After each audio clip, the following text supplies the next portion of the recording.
এদিকে ফর্ম 7 এর ভিত্তিতে হিয়ারিং এর ডাক। ফর্ম 7 এর ভিত্তিতে ঘোলায় 215 জনকে ডাক।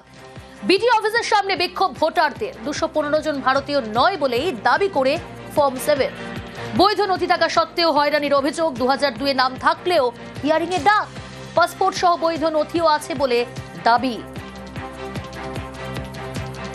কমিশন আমাদের নোটিশ পাঠিয়েছে, তাতে লেখা আছে যে নট ইন্ডিয়ান সিটিজেন, মানে আমরা ভারতীয় নই। এর মধ্যে বয়স্ক মানুষ আছে 60-65 জন, নতুন ইউথ ভোটার আছে এবং নর্মাল ভোটারও আছে। আমাদেরকে বলা হয়েছিল যে যারা কমপ্লেন করেছে এরা এভিডেন্স নিয়ে থাকবে যে আমরা ইন্ডিয়ান ভোটার না, কিন্তু এখানে সেরকম কিছু নাই।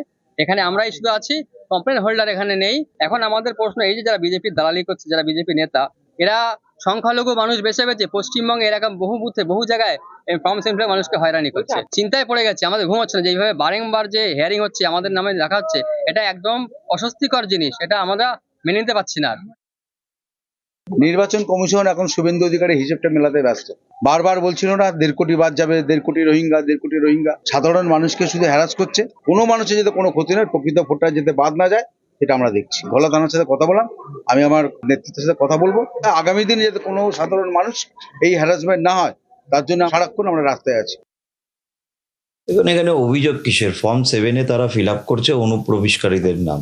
যদি সত্যিই তাই হয়ে থাকে, সত্যি তারা অনুপ্রবেশকারী হয়ে থাকে, সেটা ইলেকশন কমিশন যাচাই করে দেখবে। আর যদি না হয়, তাদের নথি চেক করে তাদের নাম তুলে দেওয়া হবে। এখানে অভিযোগ করার কিছু তো নেই। এসআইআর এর কিছু কাজ হলেই তাকে বিজেপি দাগিয়ে দিয়ে তার দিকে তীর ছড়ে দেওয়া হচ্ছে যে এরা বিভ্রান্ত ছড়াচ্ছে। এটা তৃণমূলের আর কিছু কাজ নেই। সেই দায়িত্ব যদি বিজেপি কর্মীরা পালন করছে, খুব ভালো কাজ করছে।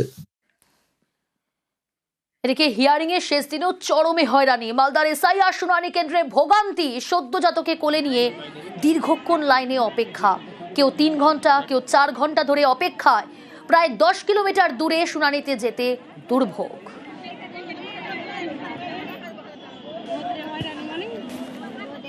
আজকে ছিল ডেট হিয়ারিং এ। কি অসুবিধে বাচ্চাকে নিয়ে? রোদে খাড়া হতে হচ্ছে, দেখতে তো পাচ্ছেন কত ভিড়। না, বাচ্চাকে অতক্ষণকার জন্য কার কাছে রেখে আসবো? জীবিত হয়েও এসআইআর তালিকায় মৃত। পানিহাটিতে এসআইআর খসড়ায় 145 ভুতুরে ভোটার। পানিহাটির 35 নম্বর ওয়ার্ডের 133 নম্বর বুথের ঘটনা। বিজেপি কমিশনের চক্রান্তের অভিযোগ তৃণমূলের অভিযোগ অস্বীকার বিজেপি। পাল্টা তৃণমূলকেই নিশানা বিজেপি। জীবিত হয়েও এসআইআর তালিকায় মৃত। পানিহাটিতে এসআইআর খসড়ায় 145 ভুতুরে ভোটার। পানিহাটির 35 নম্বর ওয়ার্ডের 133 নম্বর বুথের ঘটনা। বিজেপি কমিশনের চক্রান্তের অভিযোগ তৃণমূলের অভিযোগ অস্বীকার বিজেপির। পাল্টা তৃণমূলকেই নিশানা বিজেপি।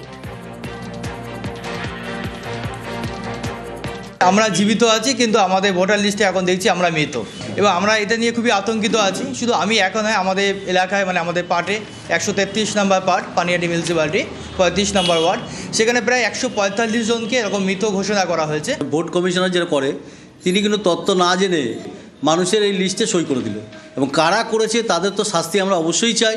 এবার জীবিত হয়ে মৃত তালিকার মধ্যে আছি আমরা, এটা কোন পদ্ধতিতে এসছে আমরা নিজেও জানি না। যে মানুষগুলো আমাদের সঙ্গে থাকে বা যাদেরকে আমরা দেখি, যারা জীবিত, শিফটেড নয়, বা যাদের কোনো সন্দেহজনক গতিবিধি নেই, তাদের নামটা কে বা কারা চক্রান্ত করে বাদ দিয়েছে, সেটা নিয়ে আমরা যথেষ্ট চিন্তার মধ্যে আছি। এদের একজনেরও নাম যাতে বাদ না যায়, তার জন্য শেষ পর্যন্ত এই মানুষগুলোর সঙ্গে থেকে আমি লড়াই করব।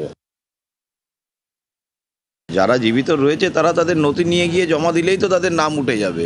এটা নিয়ে এত বিভ্রান্ত ছড়ানোর তো কিছু নেই।